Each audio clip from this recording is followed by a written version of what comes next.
এটা ডাঙৰ পুখুৰীৰ পাৰত এজন বগলী বাস কৰিছিল।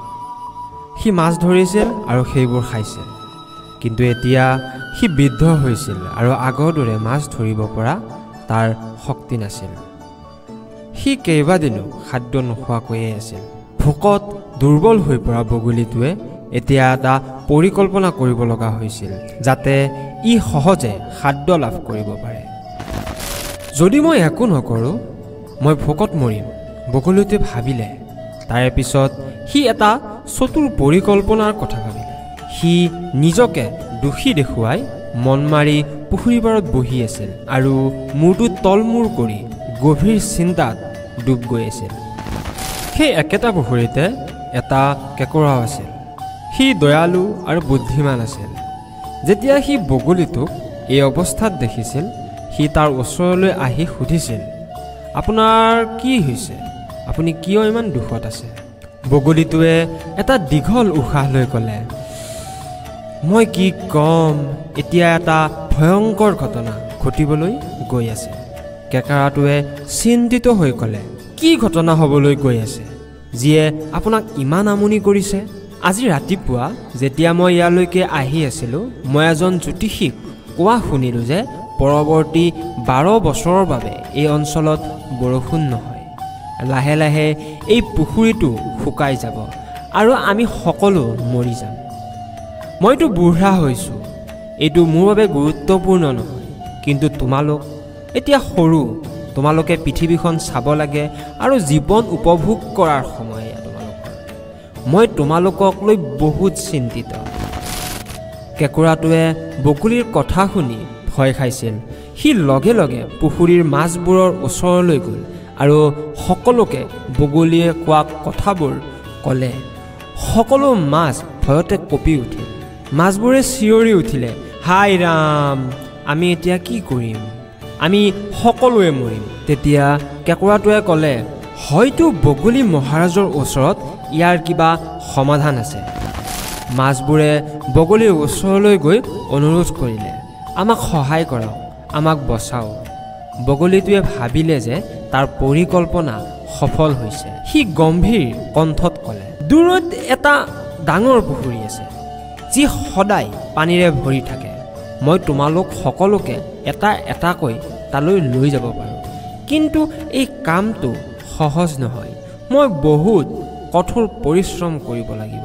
মাছবোৰে এইটো শুনি অলপ সকাহ পালে আৰু বগলীয়ে সদায় এটা এটাকৈ মাছ ঠোঁটত লৈ সেই আন পুখুৰীটোলৈ যোৱা আৰম্ভ কৰি দিলে। এনেকৈ প্ৰতিদিনে বগলীয়ে এটাকৈ মাছক লৈ উৰি যায়। কিন্তু সি সিহঁতক পুখুৰীলৈ নিনিয়ে। এটা নিৰ্জন ঠাইলৈ যায়, সিহঁতক মাৰি তাতে খায় আৰু তাৰ পিছত সি তাতে অলপ জিৰণি লৈ সন্ধিয়ালৈ পুখুৰীলৈকে আকৌ ঘূৰি আহে।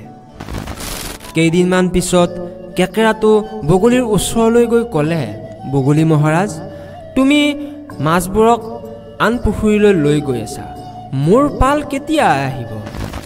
বগলীটোৱে ভাবিলে, এতিয়া মই মাছ খাই খাই ভাগৰি পৰিছোঁ, মই আজি কেঁকোৰাৰ মাংস উপভোগ কৰিম।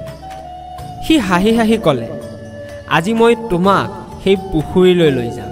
কিন্তু কেঁকোৰাটো বগলীৰ ঠোঁটত সোমাবলৈ যথেষ্ট ডাঙৰ আছিল। সেয়ে সি বগলীৰ পিঠিত উঠি যাত্ৰা আৰম্ভ কৰিলে।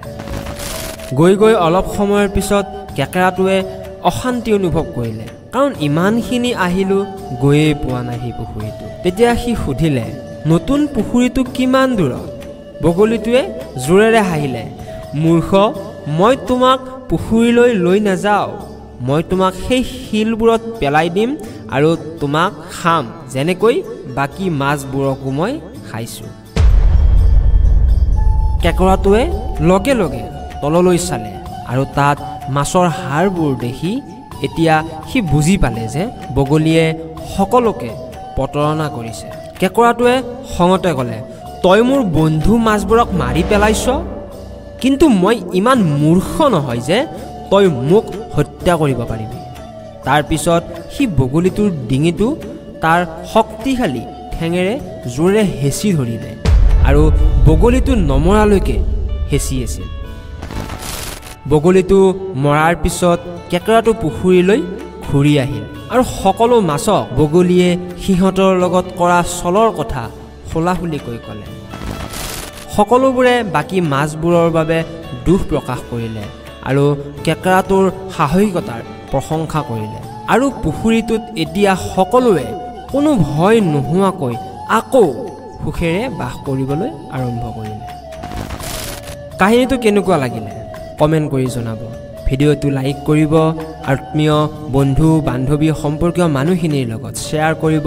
আগলৈও এনেকুৱা ভিডিঅ' বা কাহিনী শুনিবৰ কাৰণে চেনেলটো ছাবস্ক্ৰাইব কৰিব, বেল আইকনটো ক্লিক কৰিব, আপলোড দিয়াৰ লগে লগে যাতে ন'টিফিকেশ্যনটো পায়। আগলৈ আকৌ নতুন কাহিনী এটা লৈ আহিম। তেতিয়ালৈকে সুস্থ থাকক, সবলে থাকক আৰু আনন্দত থাকক। থেংক ইউ আজিৰ বাবে।